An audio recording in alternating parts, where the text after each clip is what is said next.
Okay, guys, welcome to the Talking News. I'm really talking about SAVANNAH Spurlock again. This is going to be part 3, actually. Now, most of you probably know, but just in case somebody is just catching up, SAVANNAH Spurlock was a mother of 4, and she was just 22 years old. She had just given birth to a set of twins in December. SAVANNAH decided to go out for a much-needed break, according to her mother, Ellen, with a friend of hers on January 4th. Earlier on that day, on January 4th, she spent time with her mother in Richmond. Then later that night, she made arrangements to go out with a friend. Now, something I wanted to share with you is SAVANNAH's father said that SAVANNAH had made some pretty poor choices lately.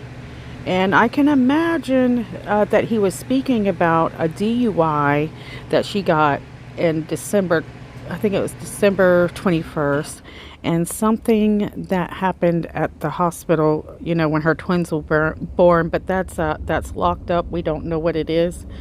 And the father of her kids got temporary and primary custody of the twins. Mr. Smith is his name. I'm not going to say his first name. SAVANNAH was, again, I want to make sure you guys know, she was not the primary parent of the twins at the time. We got to remember, she is young, so, I mean, who doesn't make mistakes, right? So, but yeah, she's struggling, that's showing. But later that night, SAVANNAH drove to her friend's house. Then supposedly they both drove to Lexington to a popular college bar.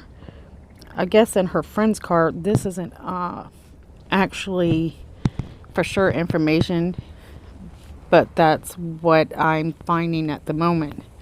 They arrived at the other bar around 10 p.m. Later that night, they got into an argument. And the word at the moment is they got over argument over what time to leave. Ended up, her friend went ahead and left without her, leaving her there alone. Now, we have some information that could be true. The reason why the friend might have left her alone is she wasn't supposed to be out in the first place. Some of the sources that I read say that she was on probation for DUI herself, and right at this moment is in jail, you know, because she went against the conditions that were involved with the probation. And I'm sure that one of those was she was not supposed to drink. And her going out that night and her friend coming up missing, the police come and question her, find out that she's on probation, and then found out that she was drinking, and there you go. So SAVANNAH stayed at the bar a little bit longer. And then she was seen on the surveillance camera. I mean, she was recorded on the surveillance camera later that night with 3 men, 1 black male and 2 white males. I think at the time they only seen 1 white male. Now, according to Ellen, SAVANNAH's mother, SAVANNAH called her after catching a ride with these men, FaceTime. And that was approximately around 2:30 a.m. Now, the only information we have on this, we have to depend on news. And there's a lot of resources out there, and a lot of them say different things. And I'm going to share one of the reasons. I'm not sure if this is fact. One of my other videos carry one of her other reasons of what they said and how it went. Now, in this story, Ellen says that SAVANNAH says, everything is fine. I'm just having fun with my friends. She said, I promise I will be home later this morning. So Ellen told the Harald Leader. She never heard from SAVANNAH after that. And in fact, her phone turned off between 8 a.m. and 8:30ish a.m. The times also vary. Now, Tuesday, January 8th, police looked for the men, you know, that was seen with SAVANNAH at the other bar. And at this time, they think it's 1 male, one black male and one white male, and they are driving a Chevy S10 pickup truck. Now on January 13th, we're really starting to hear a lot more about it, and the loved ones are very devastated at this point. She had been missing 11 days, and they can't get any information. You know, they're looking for these men. They're trying to find, you know, they're going through every resource they can possibly find, trying to locate the missing girl. January 15th, her family take to the social media, thanking people for their help because they have a lot of volunteers. Her aunt is pleading, you know, for her return. So they're really working hard to try to find her. And the dad is also, he's just absolutely devastated.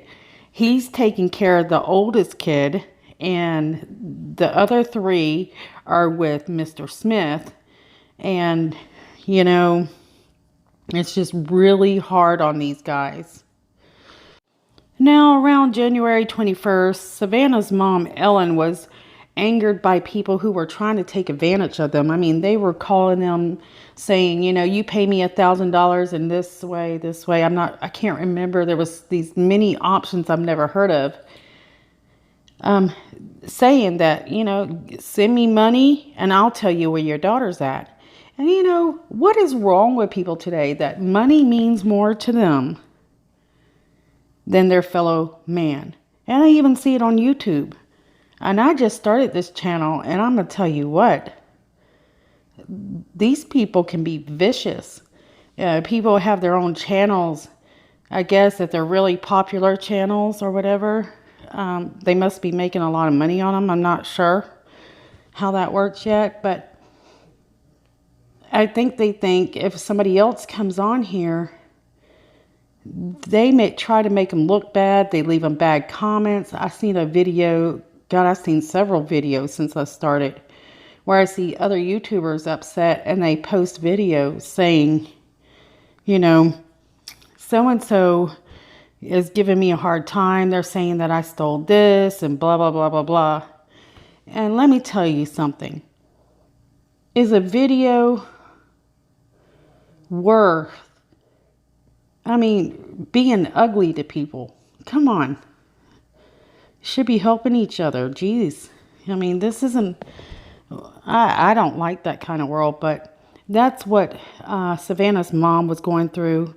And I can tell you right now, if I ever catch anybody that I watch their channel and I find out that their followers are being rude to someone else or they're being rude, I won't watch them. So that's just that simple.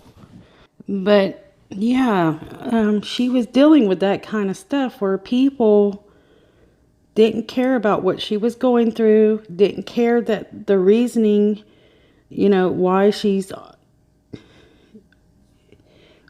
it's just, I don't understand people today. You know, people need to stop being greedy. Anyway, so Tuesday, January 22nd, police locate the two men that were in the picture with Savannah that night.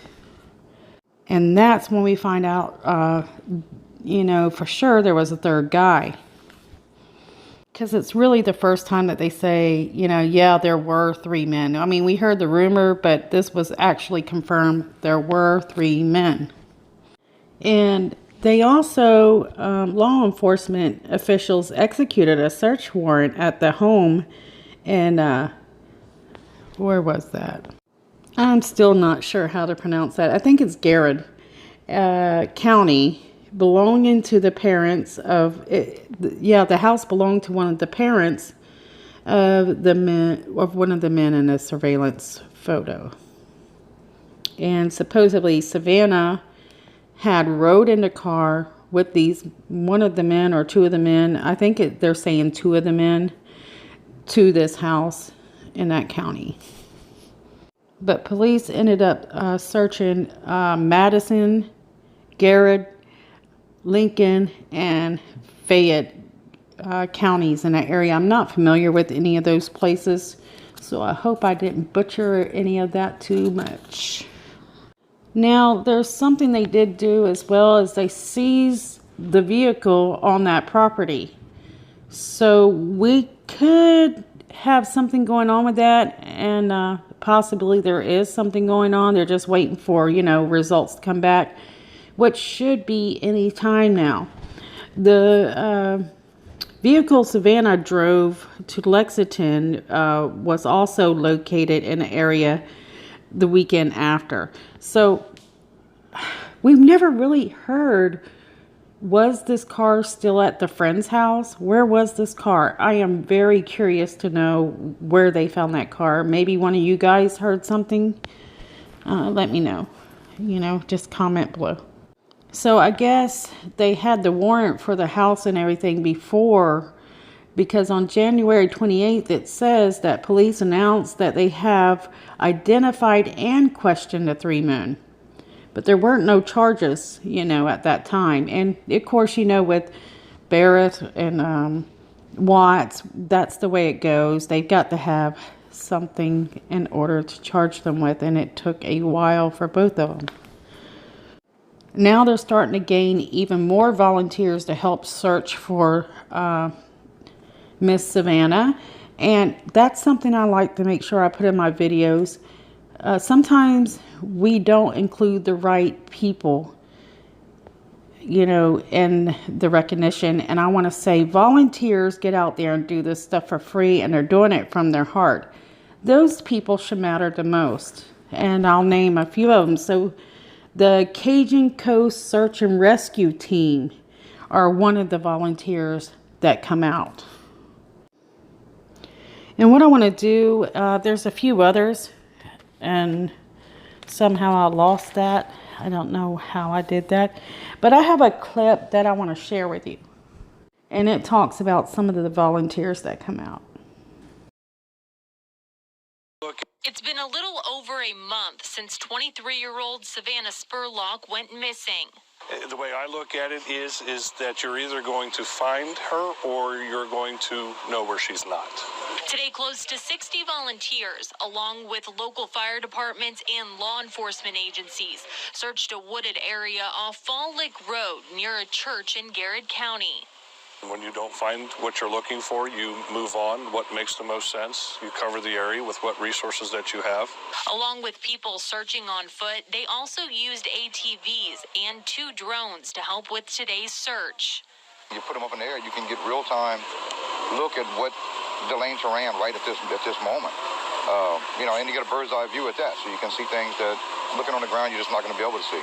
It's been a team effort, but they say they will keep searching, even if it's only to mark another area cleared on their map. We've gotten property owner permission for several areas around here.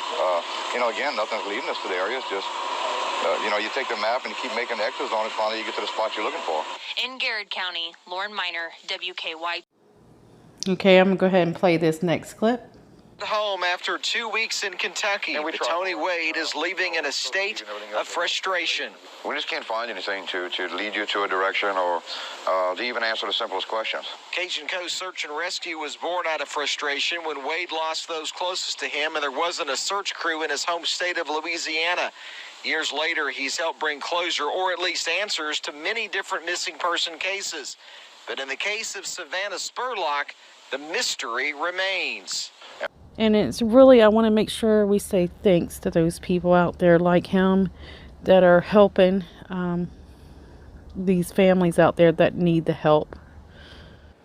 Now, I did watch a video that Savannah's aunt put out recently. She's telling everybody about a little bit of an update on the case. And I want you to watch that real quick, and then I want to talk about it right after. I want you to see if you notice anything. She's also going to, tell you when the vigil is, and that's coming up really soon. That's the best I have for the recording. Sorry about the picture, but it gets the point across. 50 something. And I just continue to be in awe of the way you guys are supporting and reaching out to the missing page and to us as family members. we're so grateful. And I know I say that a lot, but like seriously, we're just so grateful for that. We've got people giving us shout outs from, sorry, my hand is shaking. We've got people giving us shout outs from Australia, from Denmark, from California, North Carolina, Michigan, New Zealand, Denmark, Ireland, all over. If you want to put in the comments where you are watching from and supporting from, I'll unhide those, and we can get a good sense of where people are coming from. We've just been so floored by the vastness of the support for Savannah's story, and I wish that we had an answer for you today. We don't know anything more right now. The investigation is still very, very active. It is not anywhere near cold, so don't worry. It is in process. So I wanted to let you know of a public opportunity this coming Saturday, March 2nd. We are going to do a public prayer vigil for Savannah at Eastside Community Church in Richmond, Kentucky. That's where Savannah lived, in Richmond. So Eastside Community Church at 7 p.m.